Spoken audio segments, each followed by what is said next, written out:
Good evening. I'd like to call to order the budget workshops for April 18th, 2019 for the fiscal year 1920 budget. Please rise for a moment of silence.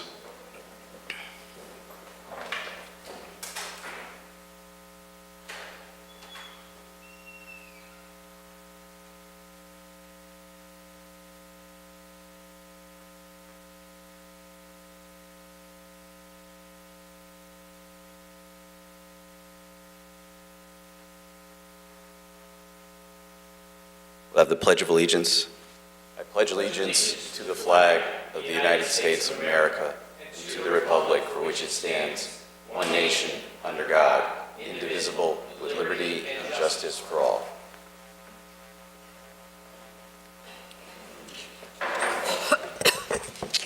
Would you please call the roll when you're done coughing? I'll try my best, thank you. Fishbein, Laffin, Letourneau, Moreau, Morgenstein. Here. Shortell. Here. Testa. Zandri. Here. And Chairman Cervoni. Here. The first on our agenda is the Police Department. If you'd please come up.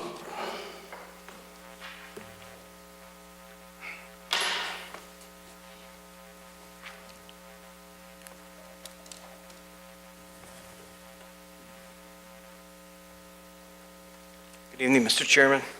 Good evening. William Wright, Police Chief. Beth DeGallo, Chief Secretary. Thank you. What's new? Our budget proposal for fiscal year 2019-2020 represents an approximate 2.7% increase. Breaking down the different components of our budget, the salaries and wages component reflects a 1.2% increase. Mainly for two contributing factors. The police union has now settled a 3-year working contract, and we've also requested funding for 2 additional police officers. The overtime line is increasing for the police union to account for, one, the wage increase, but also to account for the funding we're going to need for the 2020 parade next June. The operating and maintenance component of our budget represents an increase of 1.2%, mainly attributed to the increasing cost to maintain the equipment in the building, as well as some new clothing provisions within the police bargaining agreement.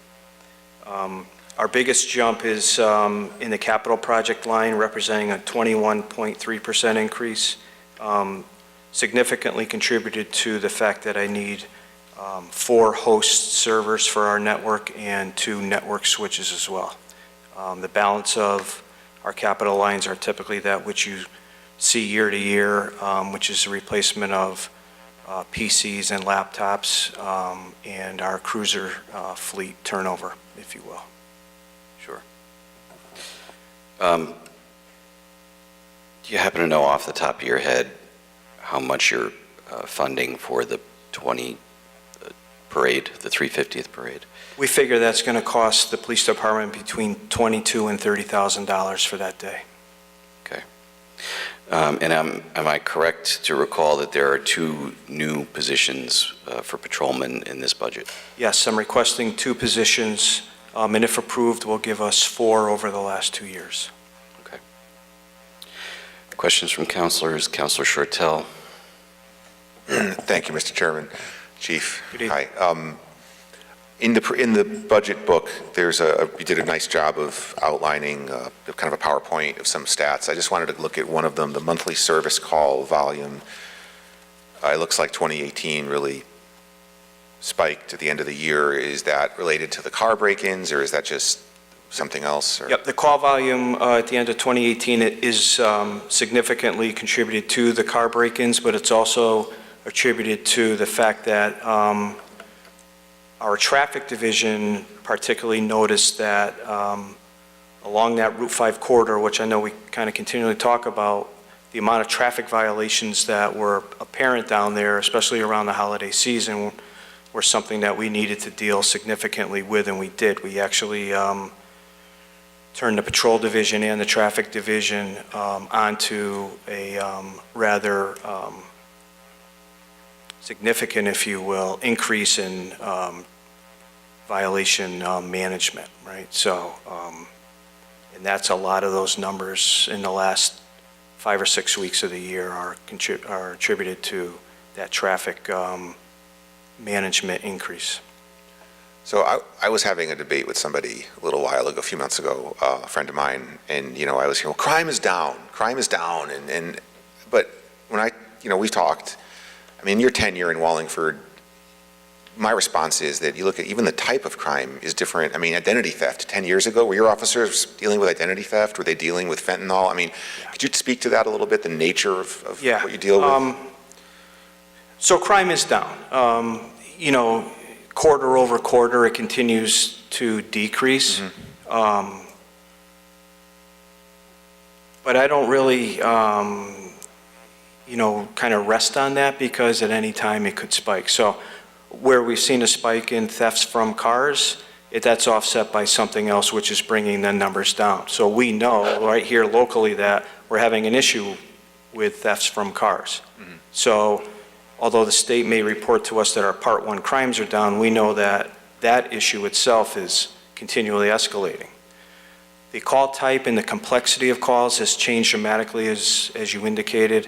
Although crime might be down, it takes significantly more amount of time to handle the call volume that we have through identity theft, the issue with opioid overdoses. The fire department has assisted us over the last few years now that our police officers are carrying naloxone. I never thought that we would have come to the day that law enforcement in this town, which is not the medical first responders, are carrying, an opioid overdose, tool. So we're spending a lot of time on different calls, and the request for labor is that which we believe will allow us to keep up with the increasing call volume while at the same time remaining with and holding the level of service that we always have, right, which we're proud to offer. Right? I don't want to cut the service that we're offering to drive our resources somewhere else.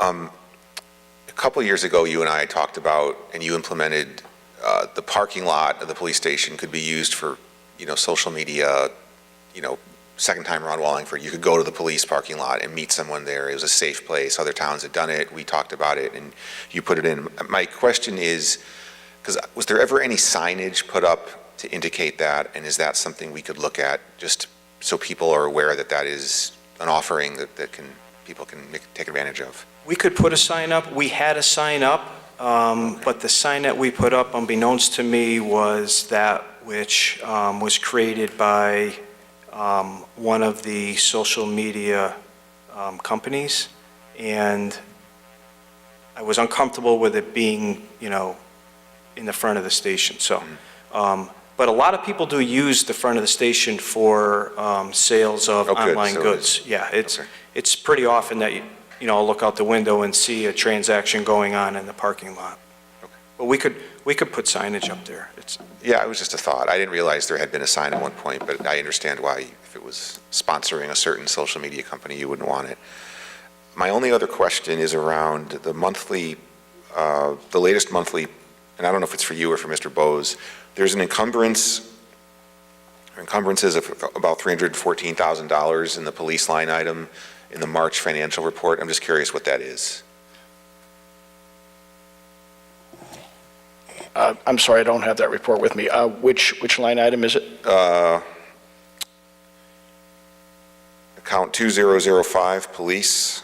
Yeah, that's the department. Is there an account number there, or is there? Oh, you're talking the summary report. On the summary, I'm looking at the summary page. With that report came a detail. Yeah. That lists every line item that has, those are purchase orders right now for goods and services that have been ordered and not yet received and or paid for yet. That sounds like the total for the department. I don't have a breakdown with me. Okay. I could certainly get you one. It's not a big deal, I'm just curious. So it's a bunch, it's not just like a car, it's a bunch of things, basically. It's not like one, Well, I don't know if you encumbered the car. It could, because it sound like, that sounds like a pretty large amount. So Yeah. it could be the vehicles. Cars have landed, okay. so that would be probably pretty close to 175,000 of that number. Okay, I think my only other comment would be a thank you for everything you do, that your team does. I was at the last neighborhood watch meeting. I haven't been to any of the other ones because of scheduling. I know other counselors have gone, I think Councilor Morgenstein and Councilor Letourneau, but it's just great that you're meeting with people like you are and being, the dialogue is so critical and the awareness. But thank you, Chief. Thank you, Mr. Chairman. Thank you, Councilor Zandri. Thank you, Mr. Chairman. Good evening. Good evening. So I appreciate that Councilor Shortell focused in on that monthly call volume. That was one thing that I had a question on as well. As a kind of a follow-up to that, when you make the identification that crime is down, is that comparative or is it quantitative? And what I mean by that is if there are 100 cups, 100 calls coming in about the theft of that cup, and next year there's only 50, do we view that as the decline? Yes. So Part 1 crimes are analyzed quarterly, and then we get a year-over-year report 2 or 3 months into the calendar year. So it might be subjective to say calls and/or reported crimes are down, but there may be people that are also throwing their hands in the air going, I'm not going to call about that because it doesn't get taken care of. And I'm not picking on the department or people making calls, because I'm always very proactive. We were talking about social media. Whenever I see somebody say, oh, be careful in this area, this happened, my first response always is, did you call the police? And a lot of times I'll get, well, what are they going to do? I go, if they don't report it, they think there's only one break in that neighborhood, not 5. Yep. So I try to tell them, I try to convince them to call. We believe that roughly 50% of crime is not reported. Okay. So, that's important to note. I want people to feel safe, that the department is doing their job. I want them to also understand that there is an impact to not calling, even if it's something mundane.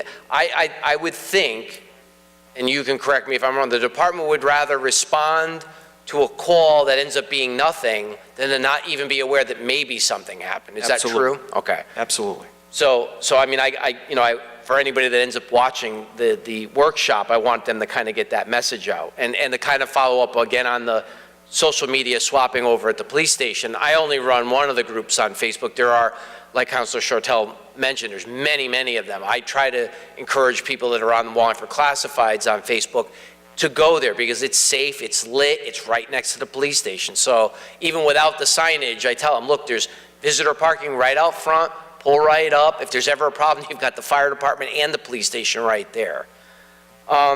My other question was about, the police officer staffing trend. So I see that down there, and again, I also want to comment on how very nice and simple this outline is, so I really do appreciate it. It seems like our officers per capita has been pretty flat, and of course, that is mainly, I would feel, because our population has been pretty flat. But we as even the trend shows, we are kind of less than or behind some of the other ratios that are there. We've got per capita without state police, and I believe that other one is just the general officers per capita, including the state police. Would that be true? Yes. The gray section? Yeah. So do you feel with and I know you've added 2 officers prior and you're asking for 2 more and you've been funded for them here, do you feel we're at where you want to be, or do you want to continue to try to grow it an officer or 2 every year as this trend maintains? I think it would be wise for us, both the department and our community, to, if these 2 additional requests are funded, to let those 4 now over 2 years, let those 4 officers just kind of saturate into the agency, and let's see where we are maybe the year after next, right? As crime patterns change and as crime trends change, we might be able to do some things, smarter, more intelligently, as we're always looking to do. And I think each town, and I offer this graph just to give some sense of where we stand versus what the rest of Connecticut is doing. But every community is different, and the services that public safety serves and delivers is different in every town. It might be very similar, but it's really very unique. So in this community, it's always been held that we should, and I firmly believe that we should provide the highest level of service that we can with the resources that we can afford to have. And if we can increase the agency by the 2 officers that I've asked for, I think it would be wise for us to see where we are 18 months from now and reflect on that and move forward from there. I have some comparisons, but like I said, every town is unique, and the services that are offered by the agency might be vastly different from town to town. So I know our community is often compared to Southington. They have a very similar downtown area, a lot of restaurants, vibrant like our uptown area is. There are about 43,000 people over there with 68 police officers. So let me back up and just quantify where we are. We are roughly 45,000 people with this additional 275. So we're 45, 75. Southington is 43 and 68. Middletown, which we're sometimes compared to square miles wise, we're about the same size. There are 47,000 people in the population, but they have 115 officers. So for some reason, they're much busier over there than we are, although the towns are similar in size. It's maybe similar in some things.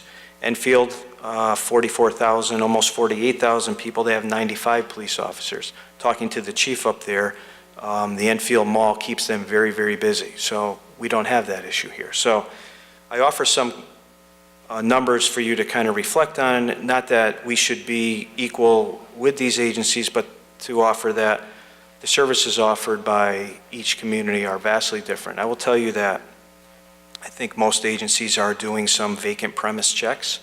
We do ours 3 times a day. If you let us know you're going to be away, we will check your home with the resources that we have 3 times a day. It's self-serving for us. It offers a level of protection to the homeowner. And I say self-serving because if you and Gina and I are working across 3 shifts, you check it at 8 in the morning and everything looks fine. Gina comes on at 4 and she checks it at 5 and it's fine, and I come on at midnight and at 2 o'clock in the morning the back door's kicked in. When I get there, then I know that she was last there early afternoon. Right, you have now a window now. You have a window when it could have been somebody in there. Secondarily to that, it gives our resources the opportunity to get out of the car, walk around the home, and we've solved crime from those premise checks. It takes up a lot of our time. I don't want to cut back on that, right, because it's very proactive and I think reflective of the level of service that I'm hopeful to provide to our community. And that's kind of why we do that. So another agency might not be doing that because they don't have the resources, or that's something that they've determined is not important to them. So we can talk about numbers and staffing and that, but I think it's important to reflect that each town really is very unique in and of itself. You know, so maybe that's even a better way to phrase the question. Given the resources that you have, including the 2 that you're asking for, the 2 that you've already received, and the service that you want our department to provide, are you comfortable you can get it done? Right now, yes. All right, perfect. To me, that kind of gets to the crux of your comparison. You know, every population's got different things to deal with, and the departments do different things, so that's good. How are you on overtime? We're okay. You're on target. You're not really more, you know, I would say over under 5% is probably normal. So you're probably right about where you feel you need to be? Yeah, but I think, as I may have indicated in some prior meetings, that could jump off the rails tomorrow. You know, if we get a run on serious crime and it requires, you know, extended tours and bringing in, you know, specialty resources off hours, that's what runs that line. We're very careful with it. We continually are looking at that line. Right now, we're okay.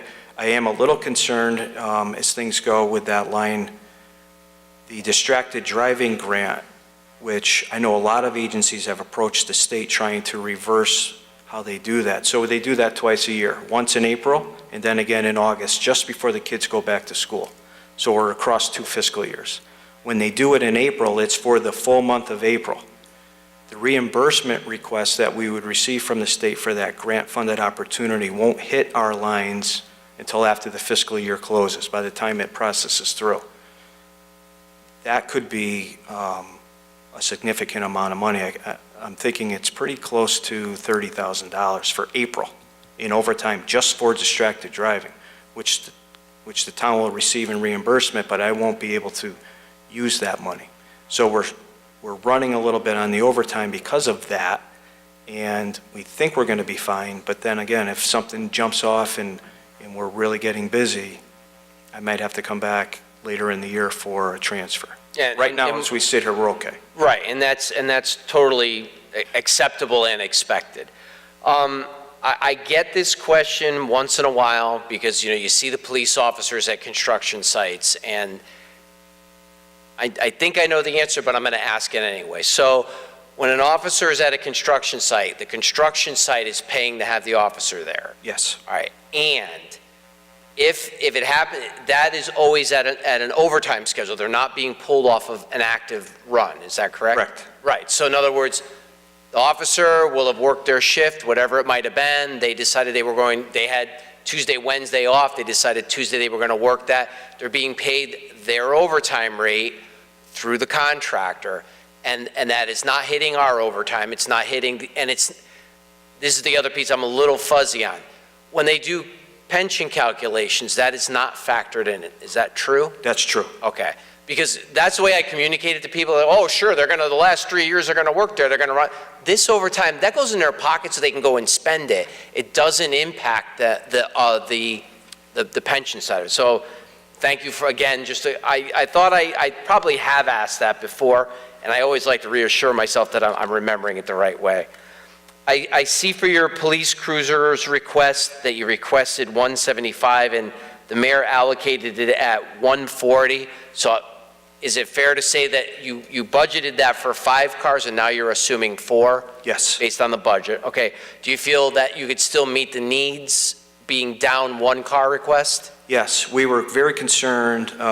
Ford had announced that the 2020 SUV Cruiser was going to have a significant model, they call it an upgrade, which results in driving law enforcement crazy because all of the equipment that we buy to put in the cars that we love to move from car to car to car no longer fits.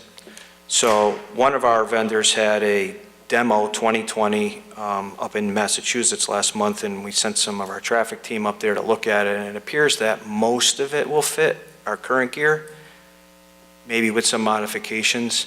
That's where really the unknown is in that line, because we use that line to purchase new equipment when we need to. So. And even though the mayor kind of pared it back a little bit, you're still comfortable with that? Yes. Okay. And then my last question, unless somebody else asks something that piques my curiosity, the ballistic shields were the cost, that $11,000 cost for the ballistic shields was removed. Are you trying to figure out to make it up elsewhere to still get them, or? We're out to bid right now for those, and when the bids open, we will attempt to find that money in this year's operating budget, though I just heard from the traffic division today that we might need several $1,000s worth of gasoline pump equipment that's starting to fail. So I'm going to have to weigh the priorities there. Certainly I need to get gas into the cars, so I'll be back for one reason or another. Yeah. So maybe just a quick question for Mr. Bose. I know that's a small item like that. Is that, if it were to come down to they were getting bids on something and they found the $11,000, but they weren't going to do it until July, is that a situation where the department could do, like, I guess we call it an appropriation, and force, like, they're going to buy it, but they're going to buy it in July so that it wouldn't return? They'd have to have the money this fiscal year and then have it carried forward, but it's kind of late. It's getting very late for that now. I'd recommend the department purchase it this year, or order it this year if they have the chance to, as the chief said, cull together some of their amounts from some other lines, get that moved by the council this year, hopefully, probably next month, and get the things purchased by June 30th. That way, you don't have to worry about it carry forward. It's all in this year's budget. But We can pay for it in July, but as long as it's ordered and we've got that purchase order cut, there's no carry forward necessary, because until that purchase order is satisfied and paid, then that purchase order would stay open. all right, but I guess that's always good to know too. But I've seen us do that before, where we have like an appropriation in force because we're going to spend it Yes. for, could departments do that too if they had the money this year? Yes, So but it becomes it becomes a timing problem at this late date in the game. You only have 2 months to get that thing to you. Then I have to change the budget because that page has already been sent before you. I think it's page 89 in the very last section, I think, of the book, of the budget binder. But those items have already been spoken. I've spoken with the department heads about those items, and we've already presented that to the mayor and to the council. We continue to update those amounts because the mayor's budget being due on April 1, those items are still being purchased. So the amounts will change in your column and the council column between now and then for those purchases. okay. But, so it's available, but it's like the last resort you want to try to use. Exactly. Okay. All right, so that's good to know too. All right, that was all my questions. I'll echo Councilor Shortell's sentiment with, thank you and your department for everything that you do. You're always available. You're always very responsive. I know the many different times that I've called about stuff, either for myself up in my neighborhood or for residents that call me to kind of escalate things. I always I either get a resolution or an explanation why it can't be resolved, which satisfies me because not everything can be fixed or addressed. So I always appreciate the effort, the extra effort, and the service that we're getting. So thank you very much. Councilor Morgenstein. Good evening. Good evening. Thank you. Thank you for all you do. So I just have a few quick things. So we know that we are doing work within the schools. Your officers go in at times. There is a computer resource and such. I'm interested in how the budget, you versus the school system, for that computer system and those officers is broken down. So we are, the police department is funding the officers for their time there, which is roughly between 2.5 and 4 hours a day, depending on what's going on there. Any resources that they access from inside the school would be Board of Education property. But I don't know if they're using, and I don't think they are, Board of Education computer equipment. That's my big question, because we know that in the town of Wallingford, there are some residents that pay only into the general budget and not into the Board of Ed budget. I'd be interested to know how the two break out from each other and whether there is any thought that your officers are certainly monitoring things and utilizing resources that are, yes, within the school, but really the security, the safety, without divulging a whole lot, we know is extensive. And if they're with Mr. Menzo and you, any way to kind of differentiate what is where and look at that, I think it could be a valuable reallocation of how things are being paid. So Mr. Chairman, maybe I can help on this. There's only one person in charge of police officers, and that's the command staff, the chief at the police department. So no one else is going to pay for them. That is completely under the direct control of the police department.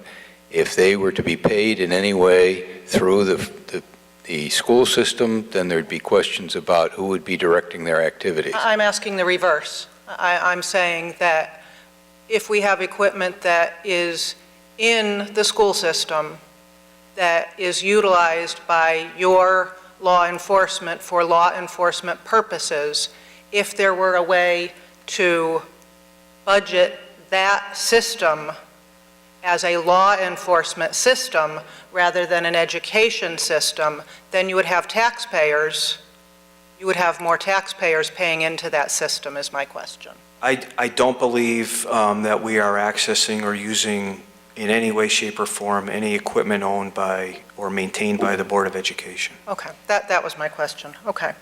And another, I had the reason to again use our quote drug drop box with my elderly mother and getting rid of expired medication. I got a nice response and left you a lot. Curious, with the garbage to energy plant gone, where does that go at this point, and is there a cost to that? It goes to Bristol, and I don't believe there's a cost to the police department for that. Okay, great. So it's still being really handled in the same way, just going to a different town rather than right here in Wallingford? Correct. Okay. Again, just there is a cost, because we're sending a police officer with it to the school, to Bristol, in order to drop it off, confirm that it is destroyed, because they've got to stay there until it's destroyed. That's why we do encourage people to properly dispose of the materials, pills, take them out of the pill bottle, saturate them with water. There are many different ways that are totally accepted and advisable. Put them out in the trash as long as they're now broken up or saturated with water. Because for the police department to be transporting them at the cost involved and all of the time spent is really not efficient. And we've talked extensively about Route 5 and the increased need for patrols and all of the various things that go there. And we talked a bit about one of the heavier utilizers of police being Walmart. Is there, from bigger companies, is there, as new companies are coming into town, any sort of community, corporation initiatives that other towns or that you know of that help with regard to, these are retailers that are making money, and while it's nice to have businesses in town, if they are driving our economy to a difficult place because of expenses, is there anything you're aware of that we could be partnering with or looking at? Not in that regard. I do know that our violent crime rate is low enough, if you will, right, that it doesn't trigger some national programs from some of these retailers to hire a police officer on extra duty, as Jason was talking about construction jobs a few minutes ago. It would be the same concept. So our violent crime rate, as low as it is, apparently doesn't trigger this national program. So we do the best we can, right? We believe that our visibility in that corridor probably deflates a lot of crime from happening to begin with. We are getting a tremendous amount of response from electronic doorbell systems, right, that people have installed that are actually capturing video in great quality. So some of the proactive things that we've done in partnerships with members of our community and some of these retail outlets, I think is helping us to hold down on what really would be an extraordinary amount of call volume if we were not, responding in that manner, if that kind of answers your question. Yeah, it does. Thank you. Thank you so much for your service. Councilor Shortell. Chief, I forgot one, sorry. Can't read my own writing. Can you just talk about the diversity in the police force and especially with the female officers you've been hiring of late, and just talk through exactly what are the numbers there? And I have a follow-up, but I'll let you. Yeah, we are roughly 13.5% female sworn, which is above both the state and national average. We have female command staff, lieutenants, sergeants, females assigned to specialty units, our detective division, community police. 3 or 4 of our females are hostage negotiators on the combined Wallingford Cheshire team. Perform admirable work. Our Latino population, I believe, are 1 female Latino and 1 male Latino. If you saw our video that came out last year regarding the law enforcement challenge, the video challenge, the star in that video is one of our newest officers, African American, hard worker that we took from West Haven. Their loss, our gain.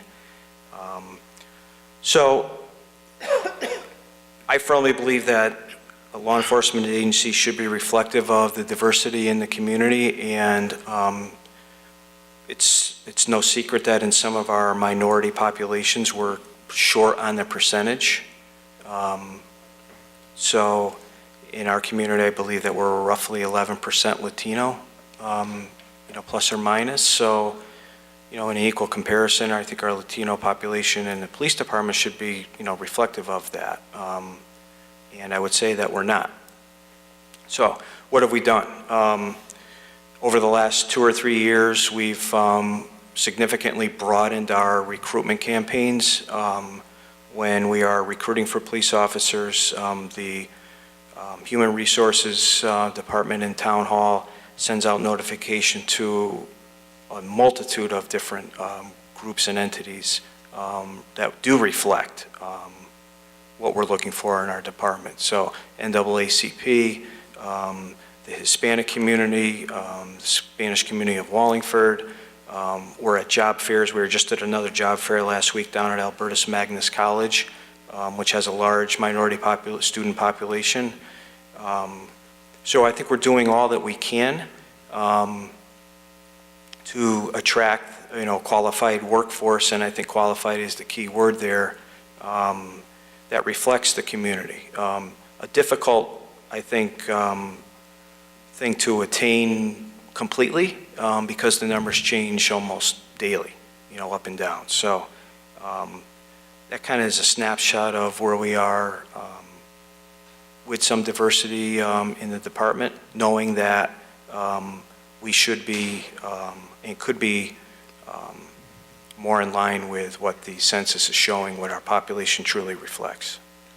Thank you. And then my follow-up, in terms of the capacity of your current station, where are we with that? I know we're close to maxing out, and can you speak to that, especially with the 2 new officers that are in the budget? Yeah, so with the 2 new officers, if approved, we'll be at 75. I would say that we probably couldn't handle any more than 80. And if we were to hire 2 or 3 more females, we'd be in trouble with their locker space. So the mayor and I have had a conversation a few months ago about some of these issues that we need to take on, namely that the building now is just about 35, it's been renovated for about 35 years, so the utilities are original. The men's and women's locker rooms are original. They need to be really gone through the showers. The cell block is a barred door, right? So, which is a liability issue in law enforcement, right, for people looking to harm themselves. So, just today I had a conversation with an architect that does just public safety buildings about this issue, and he has actually carved out a little niche for himself doing just cell block renovations to eliminate this issue. That's something that I would really like to get to over the course of the next few years. I think between everything that I think we're going to need to take on, it could be upwards of $1 million. I have a cost for replacement of the boilers of $100,000. I suspect that the locker room renovation and the shower renovation could probably be a few $100,000. The air conditioning systems are probably that same $100,000 that the boilers are, and the cell block would probably be a little bit more than that. So, and I'm not really sure that we need to have as many cells as we have. I think there was a lot of concern when the state started to change the juvenile laws, if you remember, several years ago, and where were we going to house all these juvenile detainees. The law has been changed such that we're really able to get them out of our custody very quickly. So that kind of evaporated. So where we have 9 male cells, I'm not so sure that 6 is probably a good number. I don't know that we've ever densified our cell block, and I have access to mutual aid from any of our partner agencies if I had an overflow issue. We were driving by the other day, and my 9-year-old asked me, do they have prisoners in there? And now I can give him those numbers. And I know this was asked at a previous council meeting, so I think I know the answer, but if, in terms of like a satellite office, that would mean you'd have to hire more command staff, correct? And so that's just another, like it, I think the building that was brought up was like, Cook Hill or the fire station by Sheehan and Moran, but I mean, it doesn't matter where it is, basically, right? You'd have to hire a sergeant or someone to oversee it. Yes. I will tell you that there are 2 bills in front of the legislature right now regarding consolidation of dispatch centers. This is something that's been kind of, on their docket, if you will, for several years. It wouldn't harm us because this number that they keep throwing out is less than 40,000 per capita. But it would harm our neighbors to the west and to the south. And there's been some discussion. We did a study where we thought that the Cook Hill Firehouse might be a suitable facility to handle a multi-town dispatch center. Both Cheshire and North Haven and now Wallingford are now all on the same software platform, which is really important in law enforcement. So the management of a center like that and whose employees they would be really was that which was of great concern because of the costs associated. And I don't know that the state is yet willing to offer enough funding to encourage smaller towns to regionalize. There's a lot of talk about it, but there's not a lot of money behind it. But it's there. And there are, for the first time, 2 different bills to encourage regionalization, one with some funding, and then another governor's bill to force, by I think 2022, for consolidation of public safety answering points for those towns under 40,000 per capita. So although we're above that threshold, we could be impacted by that, by requests from neighboring towns to partner with us and the costs associated with that. Right, that's interesting to know. Thank you, Chief, appreciate it. Thank you, Mr. Chairman. Mayor? Yes, just to flesh that out a little more. On 2 occasions in the past, we've had discussions with other towns, and most recently, I guess it was, 2 years ago? And it is the cost. And the most serious part of the cost is the communication software, hardware, et cetera. I mean, it puts it in the millions of dollars, and towns just aren't real anxious to spend that kind of money. But that's what the problem is. It could be happening, but the communication capability is extremely expensive. Some of that has been solved with us all being on the same software at this point, but that doesn't solve all of the problems. Councilor Zandri. Thank you, Mr. Chairman. Just to kind of go off of Councilor Shortell's point there, making the example if we were going to have a satellite office scenario, you kind of outlined that you would need some staff in there for something like that. You wouldn't be able to repurpose existing sergeants and lieutenants to staff something like that, or you would have to actually need to add because it's a remote location? Yes, it would need command oversight, so we would need to staff it with some command. But then you're running 2 different facilities, incurring costs across 2 different buildings. We would do it if we had to. But I think, there have to be careful reflection on the part of, cost versus benefit.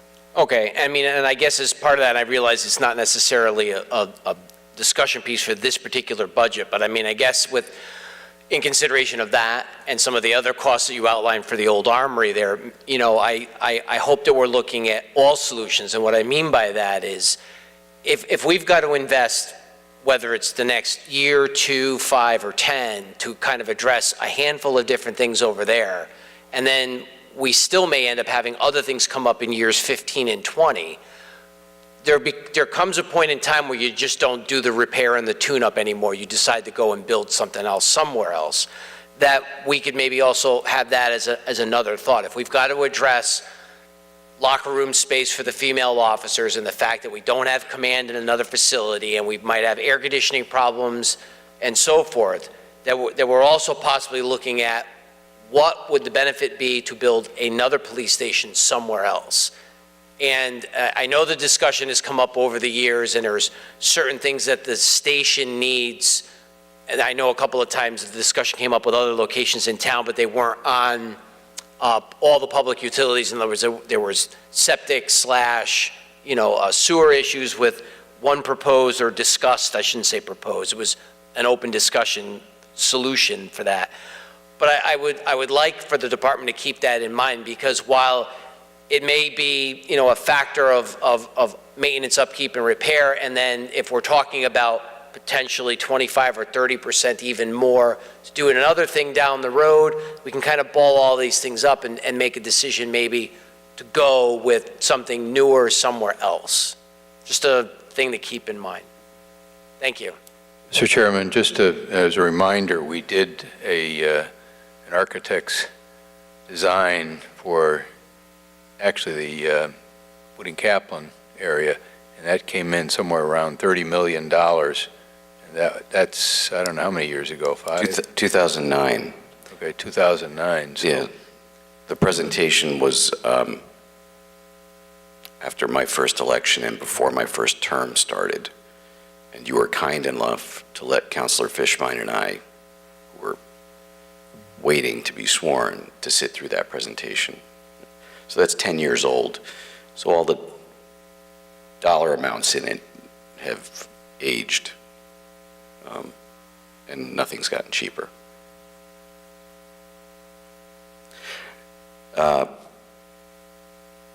Tonight's all about public safety.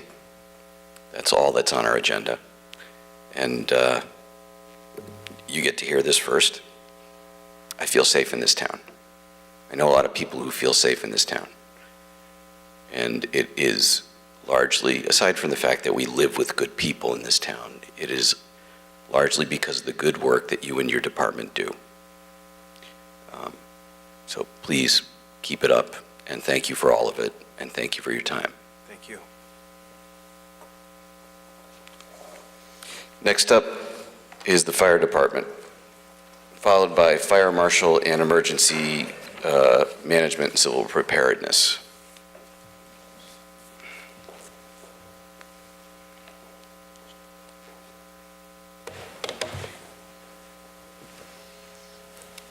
Evening, Mr. Chairman. Good evening.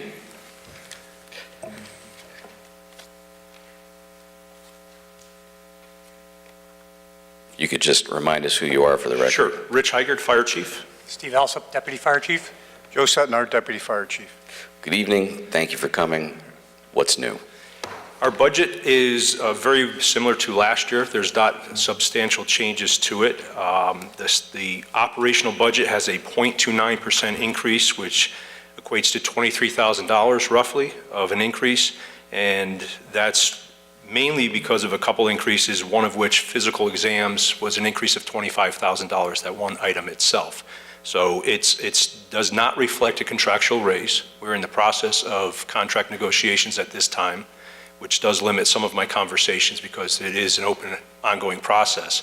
But there is no contractual raises in this budget. That's why it's such a small increase. On the capital purchase side, our vehicles are extremely expensive, so you see a lot of sway from year to year with the overall budget impact. This year, our largest purchase is an $800,000 Quint-style ladder truck. That's been transferred over to CRA funding, but it is approved within the budget, just a different funding mechanism. But that volatility is, again, due to the size of our capital purchases. And then I'm open for any questions. Thank you very much. Questions from the council? Councilor Morgenstein. Yes, thank you. Good evening. Good evening. I think we all know that the rescue vehicle that went down for a month is nervous-making, and we worked out well, and you guys have a fabulous team, and everybody puts their hardest work in.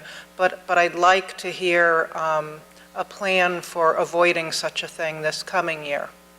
Yeah, the challenges are, as you know, municipal budgeting, it's a zero-balance budget. So you want to fund everything that you have to get through the year, but you also don't want to project large surpluses in your budget. Our budget is based on past experience. That budget line that funds that vehicle is predominantly a replacement pay line rather than the base salary, because of the way we staff, we have a shift strength, and then we have our manpower for each assignment. It's different during the weekdays than it is at night, and then weekends is different again. So we have 16 people to cover the vehicles on the weekdays, 12 at night, and 14 on the weekends, and that's the sufficient staff. So as we have shift strength, that's based on, we have 63 approved positions. Right now we're staffed at 61. So with that, there's a slight adjustment. We have 2 open positions at the present time. Injuries would take people offline as well, so shift strength would go down because of that. These are some things that we can predict in a sense that we've had people out with injuries before, but we don't predict everything that impacts that budget line, and that would be call volume. So calls that go over the normal workday, it's funded by overtime. Winter storms, things like that. So all the occurrences, training events, those things that impact that same budget line affect the salaries that staff those trucks. And it's just the inherent nature of that funding source. It's one line that covers a litany of different subjects to cover the staffing. So we are funded. We are fully funded for what we expect we need next year.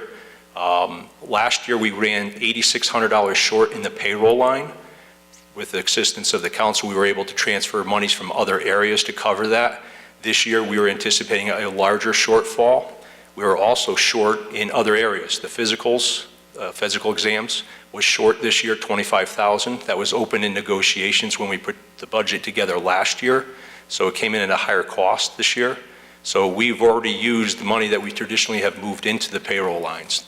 So there's multiple reasons why we were short in our overall budget. It wasn't strictly the overtime. It was the fact that other funding sources or the movement of money within the budget was already used up.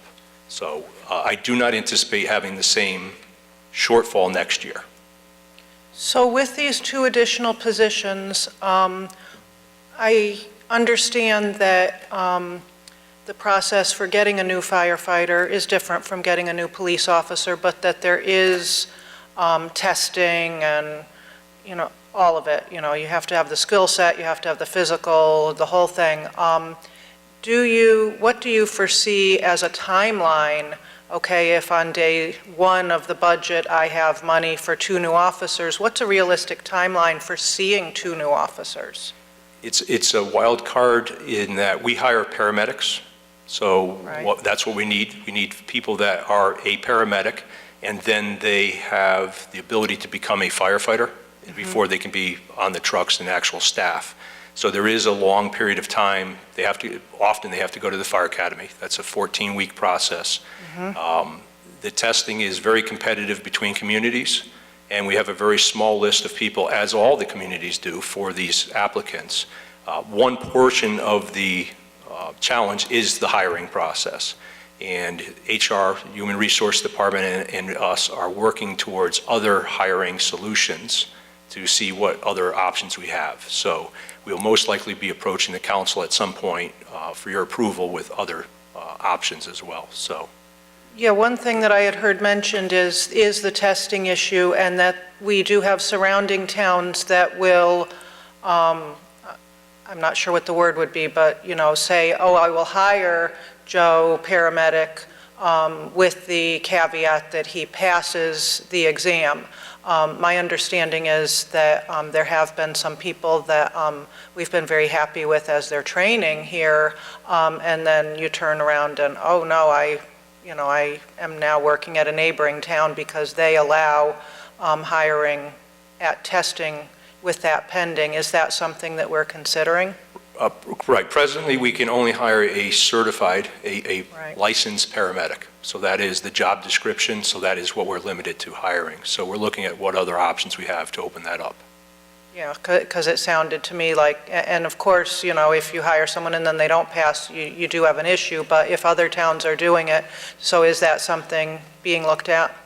Right, and again, that would be working with the Human Resources HR, Department. yeah. And we are definitely having those discussions. Good, good, okay. I think you answered my other question with the wages, which obviously are being negotiated, so we would expect that something would come at a later time if there were to be an increase. That's correct, Yeah. yes. Okay, great, thank you so Thank you. much, gentlemen. Let's talk about that paramedic truck. We've shifted what we do and the focus of what your department does to the needs of the community. And my perception is that the needs of the community and what your department does has much more to do with medical calls than it does to do with burning buildings. Am I correct? That's correct, yes. I remember when that vehicle joined your department because it was about the same time I opened my office in town, which is about 6 years ago. So That vehicle, the rescue itself was actually put on the road around 2000. Oh, okay. Yeah. Is it? But that's not the very same one. No, we've replaced the vehicle probably around that time period, so it was around 10 to 12 years old, so, right, it was a new purchase vehicle. Yep. And one of the reasons why it stands out in my mind is because when that version of it showed up, it had a very distinctive siren. That's correct. And so it quite often would drive by my office in Center Street, and I didn't even have to look. I knew what it was.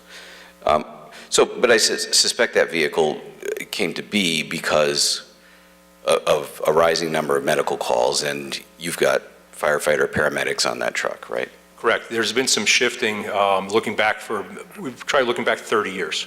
And the fire incidents, so the vehicles that predominantly cover fire rescue calls, motor vehicle accidents, fire calls of all kinds, brush, dumpster, structure fires, that number has not changed much in 30 years. It's consistent. So the change that's increased our call volume is the medical responses. Back 30 years ago, 50% of our responses was medical. Now it's 80%. It literally is at the 80% number. The makeup of those 80%, the medical calls, has also changed. What somebody would have called for an ambulance 35, 40 years ago is much different than what society has people calling for ambulances now. So that's a factor in how we need to adjust our staffing and our response to reflect the true call volume, not just categorizing it as a medical, but there's 5 different categories within that, and we need to look at that. So we are definitely looking at different things. I can't expound too much on it because, again, it's part of the negotiation process, but we are definitely looking at all of our options. So you brought up the ambulance, and that vehicle, the rescue truck, is not an ambulance. That's correct. The rescue truck is staffed with a firefighter, paramedic, and a firefighter EMT. Often there's 2 paramedics on it, but it is a dual response vehicle. It covers fire calls as well as medical calls. The design of the vehicle 19 years ago was such that daytime calls volume is the highest that we have. So predominantly that's why it's on the road, but also at that time we were transitioning from a very active volunteer fire department that was available 24 hours a day, 7 days a week, and their challenges became during the business day. So we increased our staffing during the day to make those both adjustments. So, and that really hasn't changed much in the 19 years. That need is still there for a stronger staffing level during the weekdays. Okay. But again, that vehicle is to respond to a certain type of medical call, and it's not transporting anybody. That's correct. That's correct. It does not do transports. And we still maintain transport vehicles actively during the day and during the night. Right. We have 2 transporting ambulances 7 days a week, and one of those transporting ambulances is 24 hours, so it's all night. And then as staffing allows, we'll run 2 ambulances at night as well. So there's a fair amount of nights that both ambulances are available. Thank you. Councilor Shortell. Thank you, Mr. Chairman. Good evening. Hi. This is, I get, just can you go back to the salaries and wages? So you're saying there's a contract that's out for negotiate. Is it just it's just one? One contract, yes. Okay, and what is that, how much of that, so that 5,348,374 does not include any increase for that bargaining unit because you don't know what it is? Correct, exactly. What month is that? Like, when is that going to happen? That would be July 1st, the contract is up, so June 30th is when it's the last day. Okay. I guess my only question, and maybe it's more for Mr. Bowes, I mean, why wouldn't you just put a placeholder in there, like a 2% placeholder? I'm surprised that this got in here. I mean, if Sal Menzo did this, we'd be yelling at him. What was the question? I did not hear you. Well, we're putting in, we're not reflecting an increase in salaries and wages because the contract's up for negotiation, but there will be an increase. We just don't know what it is. We don't put anything in the budget that can be seen because it's not arm's length bargaining then. You can't put a placeholder in? I mean, we know it's not going to... At the point you put money into the budget that is known, then the parties all know what money is available, and now it's impossible to bargain. They'll make an assumption. Yeah, but it also means the budget, I think it makes an inaccurate budget, because it's not going to be zero. You're putting in zero when we know it's not going to be zero. Money is placed in other accounts, but it would be very difficult to figure how much. So we could be too much, we could be too little. Right, understood. There's some estimate made, but we're not going to disclose when we're in midst of bargaining what we're putting anywhere. And so so that answers my next question. So when that contract is up, let's say I'm going to make up a number, let's say it's 10%. It won't be. So that's going to get transferred in. Are you going to come back to us? There would have to be movement of funds. Movement of funds. They're going to come back to us. Okay. Okay.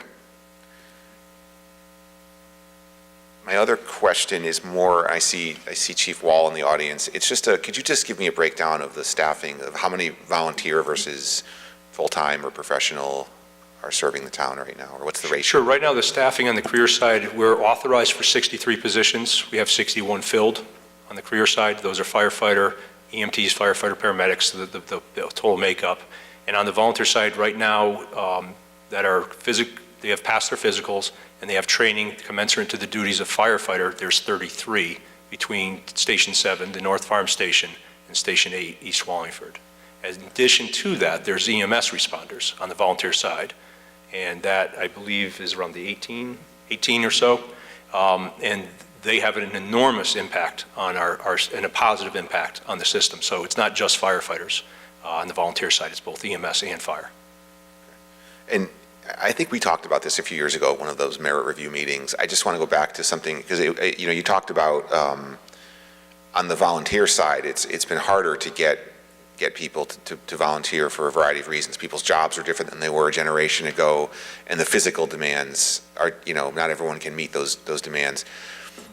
And you would talk that at that point, and I don't know if this is the EMS, maybe this is what the EMS responders are, but I remember back then you talked about one of the solutions was kind of tiering the type of volunteer you could have, so that not everyone, someone could be a volunteer to check downed power lines after a storm. That would be what they were trained to do if they weren't physically able to be a full-fledged volunteer firefighter. Can you just speak to that a little bit? Sure, absolutely, and in exactly what you're saying. So it's a nationwide crisis, if you will, in the staffing for volunteer organizations in all cases, not just fire. But the volunteers themselves are aging so that the community involvement and the fire department involvement, those members are getting older, and there's less new people, younger people coming into the business. So it is everything you mentioned. It's the training level that's needed to become a firefighter. Less than that would be the medical responders. They concentrate just on EMS. So with less education, less time invested, they can be an immediate responder, which is very helpful. So that's why we have that tier for EMS volunteers. And then a step down as a volunteer firefighter gets older and or somebody with less time of a commitment, we have the CERT team, which is the Community Emergency Response Team, the MRC, the Medical Reserve Corps, and we have there's a ham radio group. Those three organizations come out of the old Yalesville station across from Sheehan High School. So they are able to do other things for us. They help with the sheltering, during a large-scale event. You mentioned the trees down, they look at wire calls, things like that. So you don't need a certified firefighter to go evaluate power lines. So we're looking at all different levels of volunteerism, all physical capabilities, and trying to find a place for anybody that's interested in helping, a different source for them to help out. So that's kind of how we have adjusted. Sorry. Turned yourself. I always turn it off because I'm afraid I'm going to, and I always hit it when it's on. It doesn't really matter. What kind of advertising, do we have any kind of recruitment? Do you go into high schools or, I'm just curious if you have any. We've made multiple attempts. Previous Chief Struble, actually was able to get grant money. We had a radio campaign, we had posters, the billboards on the sides of the road, and it really didn't produce much of a positive impact. So we definitely do. You mentioned Chief Wall, he's involved at the statewide level, and there are many campaigns out there for recruitment. So we're always trying, we're always asking, every time we see somebody that's young and looking for, community involvement, we offer it to them. And we do have a decent amount of people that come through the door. One of the problems is they get hired. So they come in, they get trained, they get some experience, and they really like the business, then they join the career side, either locally or elsewhere. So it is a certain population, it is an entry level to a career. So that churn is always happening in a very positive way. We get a couple of years of volunteerism on their way to becoming a career firefighter. So yeah, we are continuously trying to recruit. Thank you for everything you do. Appreciate it. Thank you, Mr. Chairman. Councilor Zandri. Thank you, Mr. Chairman. I just have a quick question, probably goes more so to Mr. Bose. On page 5, in their section there after page 34, all the way at the end where they've got the 2 open positions, it shows original and adjusted at the full amount, and then the request at what I expect like the step 1 amount. Is that normal to show up like that? Because above that, where they've actually got the final hired person, it's actually accurate across the board. Yes, that's exactly what. What you're seeing, the 71,000 and change there, that was the salary for the person for the firefighter who has retired, and that these new positions will be replacing. So it's showing, what it's showing there is what that position paid the last time it was staffed, and then the new amount they're asking for the replacement. That's correct. Okay, so that piece of it is good. And so then I guess the only real question I have out of that, because the other questions were already answered, is with the staffing level of 2 additional personnel, do you feel like you have the staffing level that you need to provide? It's a similar question I asked the chief, right? Do you feel like you've got the staff that you need to service the town the way you guys see fit that we need to service it? I'd like to expound on that answer, but if you give me the liberty, because we're in negotiations, that's a subject that we're discussing, and I can't really respond to that without violating that process. Sure, then I'll come, I can always come back to it some other point. I would, yes. So far what you've got here, you're good with? Correct, yes. Then that's good enough for me then, thank you. Thank you. I'm all set, thank you, Mr. Chairman. Thank you. So I started to tell you before the meeting that I experienced an ambulance ride a little over a year ago. It was my first ever. I hope it was my last. And I was just on the wrong side of an accident with a mountain in the Mountain One. And the ambulance I rode in was pretty primitive. This was in central Vermont. I'm not sure the decade that the truck was from, and I'm not sure the decade that the back of it was from either. But I will tell you that the gurney I was on was not adjustable. And so I was laying flat on my back for the whole ride. And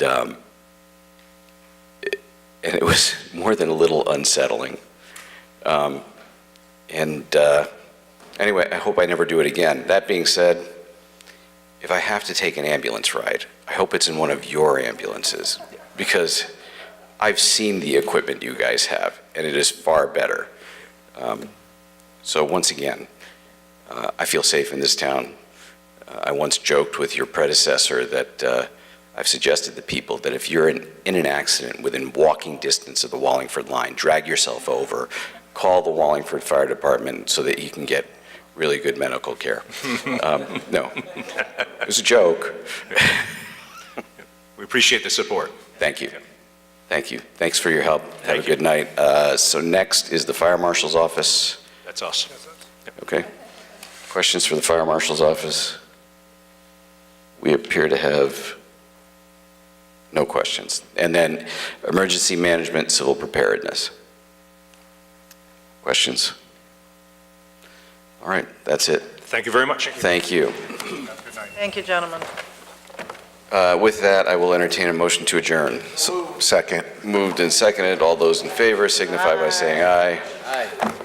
Hearing no opposed, I declare this meeting adjourned.